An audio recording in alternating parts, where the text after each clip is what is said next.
Hi guys, for today's video, meron tayo ditong talong, organic talong from Doha Farm. Yan, organic.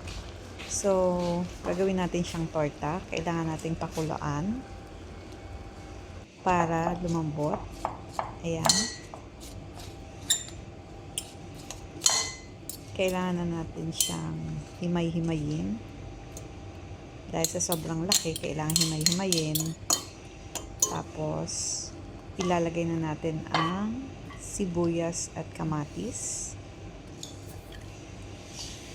Kailangan natin yan para maging mas masarap ang ating torta. Lalagyan natin ng 4 medium eggs. Yan, lagyan natin ng asin. Sunod natin ang eggs. Lagyan na rin natin ng paminta. At pagkatapos, ihalo na natin. Asin ito. Kapag pito naman, lagyan nyo sa platito para may mabuo. At ayan, dalawa lang siya sa isang kawali. So, ayan, nabuo na siya. At eto na po ang ating finished product.